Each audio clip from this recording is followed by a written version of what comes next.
What's up, guys? Welcome back to the YouTube channel. I'm Turbo John. We're over here at the shop working on Randy's hot rod. Let me show you what we got going on. Small block Ford, turbo, making some changes. Hopefully this thing's gonna work out good. Comment, like, and subscribe. All right, guys, it is back. If y'all have been a member of the channel for a while, you remember we had these flip coins. They were in silver before, now they're in brass. I think it's a brass coating. I don't know if it's full brass or not. Don't know actually what the material is. Very heavy, about 1.5 inches in diameter.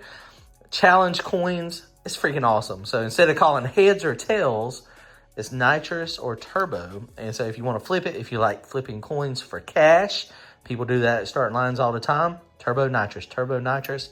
Get you one on our website, Turbo John Racing.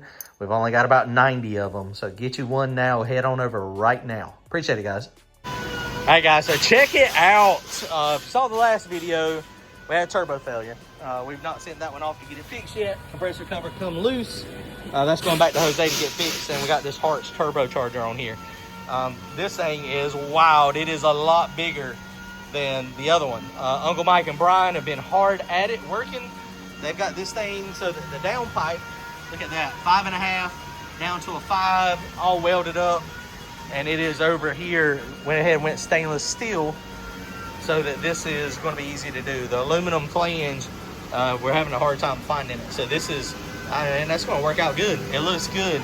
So he also went ahead and got this piece for the fuel pump. So this is going to hopefully get us the space that we need to make it so that we can have clearance so we don't have to grind the fuel pump with the turbo. They also went ahead, and this is double O-ring, remember, in here. It's got 2 straps that hold on here, but they went ahead and put a Wiggins clamp on this, and so we're going to modify the existing pipe or do another pipe with the blow-off valve. It's very short here, but we got to get everything done. So that's what we're going to be working on now. Our plan, we were trying to go racing this weekend, but let me show you something that's going to prevent us from racing this weekend. So if you remember last time, the car was very slow, and it was very slow everywhere. So it was Randy's idea. We got the transmission out, and he was like, you think we should take the torque converter apart, send it all to the local transmission builder, Jeff? And they pulled the converter apart, and yeah, it's a good idea. Randy decided to do that. I did not even think it was necessary. So this is, you got the pump up here. This is on the front of the converter. You got the pump, and then you got the stator, and then this is called the impeller, I think. I don't know what the actual terminology is. That is actually the part that spins the input shaft. So if you notice, it's got some fins that are torn here. If you also notice, it looks pretty hot. It's because it got hot. At some point, I don't know what happened. It was before when we messed the engine up, we were playing with the dump valve stuff. And so as we were playing with the dump valve stuff, apparently I hit a button, and remember, EFI is going to do what EFI does. It's going to do what you tell it. And apparently I had the external dump valve was on all 3 of the passes we made, or 3 or 3.5, how many passes we made the other week. Converter pressure didn't look terrible. It was not bad, honestly. The converter pressure was not bad at all. But clearly it was not as high as it was. It's about 50 pounds less. So like on the shift, normally like 120, 130, it was like 80 or 90. So it was like 30, 40, 50 pounds lower than everywhere. And so it didn't look that bad. That's what I was looking at. I wasn't looking at the actual dump on. So, but then I saw that. And so apparently that dump on making the converter a little bit looser. It was slipping some because you could see that it was a little bit higher RPM, but it was still like dropping. It wasn't just like 8,000 RPM and just flatline.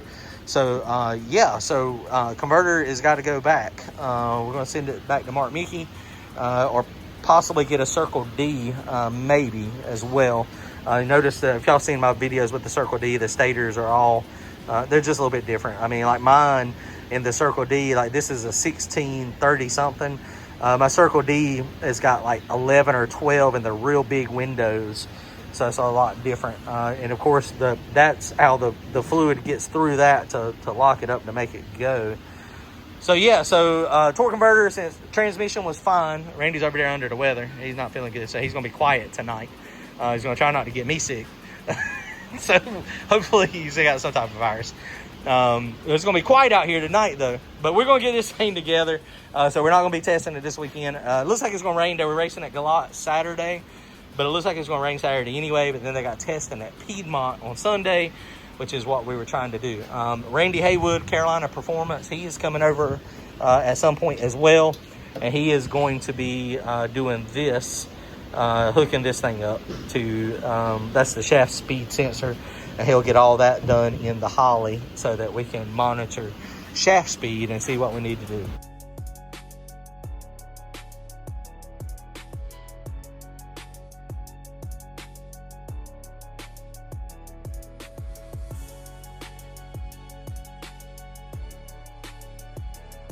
All right, boys, here we go. 3 hours later-ish, about 3 hours, I would probably say. We're mostly done. What would you say? Yeah, mostly? Brandon, Randy, everybody come over. Zip tie cutter, so when we get cut open, we know who to yell at. I didn't time-lapse any of this stuff, putting the intake all back on it. All the wiring's done, fuel line's done. It was kind of a bear to fit this. We did also, we ain't put this line up. We gotta hook the fuel pressure line up to the bottom. We did still end up having to grind the turbo and the fuel pump just a tad. I mean, but it's really close down there. So I think we're still gonna be okay though. So it looks like it's gonna be good. I think everything's good. So the only thing Mike's got left to do is he's gonna come over and he's going to do this cold side pipe. Like I said, it's got it over here. I imagine he's just going to be able to cut this down since all that's already welded on. See, this is, hold that right there. I can't hold it. I'm about to lose my grip. So this is, gosh, this is how much bigger it is. So really, all they're going to have to do is cut it here. Now, it is not quite lined up. Go ahead and pull it out. It's not quite lined up exactly perfect. It's a little offset this way. So they might have to do something with an angle over there possibly. But I think we're done. This turned out phenomenal. He could not find a reducer cone from 5.5 to 5. So they made it. So if you're I don't know how they probably laid it out with a piece of paper. I imagine there's probably some type of math, the radius of this one and the radius of this one. And then it looks like probably like a C, I imagine. And then you fold it all together and then weld it and it's good. Remember, this has got the cross bolts in it, so that's good. Got the bung for the O2 sensor. That'll pop right back on over here, so that's no problem. Already got the back pressure hooked up. Like I was saying, Randy Haywood, Carolina Performance, Carolina Dyno, he's going to hook this up for us. I don't even know what kind of connector that is. He'll figure that out. The other thing we're going to do, this is a number 6. But we were talking to Roger over at Harts, and we have a lot of oil pressure. We have 80, 90, 100 pounds of oil pressure.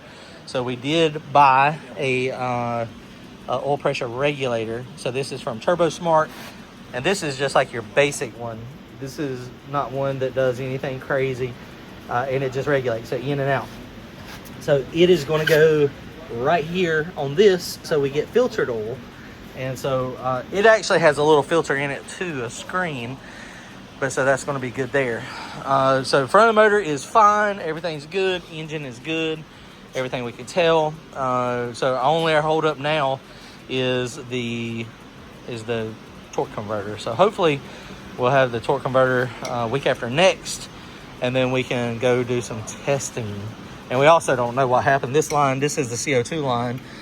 It is now that much too short. It is. I have no idea how that is a couple inches too short now, because the lines over there did not change. It's like having extra bolts, I guess. But yeah, so here we go. We're done. All right, boys, here we go. We're done. I appreciate y'all watching the channel. Appreciate y'all subbing to the channel. Like, share, comment. And look, I got a new iPhone, so we're going to try this dual channel out some. Boy, it makes my face look fatter than what it normally is. Hold on. How's that look now? Can you see? It'll be all right. All right, guys, comment, like, and subscribe. We'll see y'all soon. Hopefully, next upload with Randy's car. Transmission will be back in it. We'll be spooling it up. Appreciate it, guys. Later.